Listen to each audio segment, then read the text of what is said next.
آج لوگوں کے سوال ہیں کہ تبدیلی آ کیوں نہیں رہی؟ اصل میں ہم ہزاروں سال پیچھے پہنچ گئے ہیں، اسی لیے تبدیلی نہیں آ رہی۔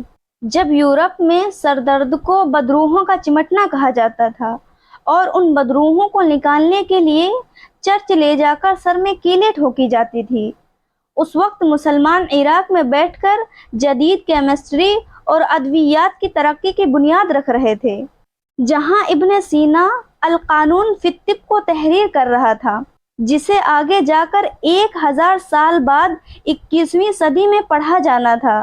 وہیں جابر بن حیان وہ کتاب لکھ رہا تھا جسے اگلے 700 سال تک کیمسٹری کی بائبل کا خطاب ملنا تھا، اور اس وقت ایسا تیزاب سلفورک ایسڈ بنا رہا تھا جس کی پیداوار کسی ملک کی صنعتی ترقی کی عکاسی کہلانی تھی۔ وہیں مسلمان سیاح دنیا گھوم رہے تھے، مسلمان ماہر فلکیات اسٹرولوجسٹ اپنا حصہ ڈال رہے تھے، کبھی اسپین کو صاف ترین شہر بنا رہے تھے تو کبھی بغداد کو علم کا گہوارہ بنا رہے تھے، تو کہیں نئے علاقے فتح ہو رہے تھے۔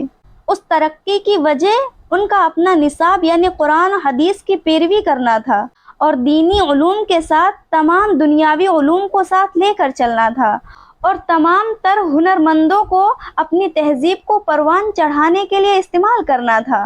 پھر وقت بدل گیا، ہمارے اکابرین کوے کے حلال و حرام پر مناظرے کرنے لگے، اور ہم نے اپنے نصاب میں وہ علوم شامل کر دیے جن میں نہ ہماری دنیاوی ترقی تھی نہ آخرت کی کامیابی۔ جہاد اور مجاہدین ذاتی مفاد کے لیے استعمال ہونے لگے۔ کھیرے، ککڑی، کیلے، مسواک کا سائز ہمارے اہم مسائل میں شامل ہو گئے۔ آمین تیز آہستہ پڑھنے پر کفر کے فتوے لگنا شروع ہو گئے۔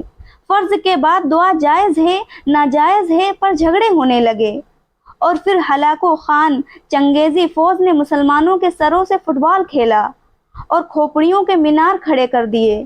علمی کتابیں دریا میں بہا دی گئیں اور مسلمان 1000 سال پیچھے چلے گئے، اور آج پھر وہی صورتحال ہے۔ آج ہم اس حیرانگی کا شکار ہیں کہ تبدیلی آ کیوں نہیں رہی، جبکہ ہمارا علمی معیار یہ ہے کہ ہم لارڈ میکالے کے نصاب سے باہر ہی نہیں نکل سکے۔ یا اللہ تمام امت مسلمہ کے حال پر اپنا کرم فرما۔